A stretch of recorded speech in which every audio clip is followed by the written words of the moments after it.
আপনি যদি নতুন কিছু করতে চান, বায়োডিগ্রেডেবল ব্যাগ একটি সম্ভাবনাময় উদীয়মান খাত। এই সম্ভাবনাময় খাতকে বেছে নিতে চান, আপনি যদি চ্যালেঞ্জ নিতে পছন্দ করেন, তাহলে আপনার জন্য এই প্রোডাক্ট।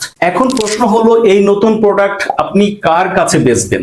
যে এই পণ্যের গুণগত মান বোঝে না, যে পরিবেশ সম্পর্কে সচেতন না, তার কাছে এই প্রোডাক্ট আপনি কিভাবে বিক্রয় করবেন? সুতরাং এই প্রোডাক্ট বিক্রয় তার কাছেই করবেন যে পরিবেশ সম্পর্কে সচেতন, যে তাদের নিজস্ব বিজনেসের ব্র্যান্ডিং করতে পছন্দ করেন, যে সমাজের কাছে পরিবেশ নিয়ে দায়বদ্ধ, যে এই প্রোডাক্টকে বোঝে। আপনাকে তার কাছে এই প্রোডাক্ট বিক্রয় করতে হবে। আমরা একটা উদাহরণ দেই, ইউরেনিয়াম ধাতু অনেক মূল্যবান একটি পদার্থ। আপনি গ্রামের এক কৃষকের কাছে কি ইউরেনিয়াম ধাতু বিক্রি করতে পারবেন? কখনোই পারবেন না।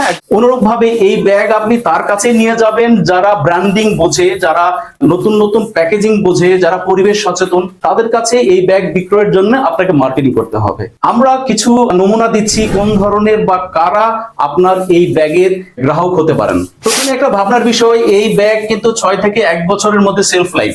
তাহলে এমন কোন পণ্য বা প্রোডাক্টকে এই ব্যাগ দ্বারা প্যাকেজিং করা যাবে না যে পণ্য শেলফ লাইফ 6 মাসের অধিক। 6 মাসের মধ্যে যেসব প্রোডাক্টের শেলফ লাইফ থাকে, আপনি সে ধরনের কারখানা বা সে ধরনের ব্যবসায়িক প্রতিষ্ঠানের কাছে এই ধরনের ব্যাগের আপনি মার্কেটিং করতে পারেন।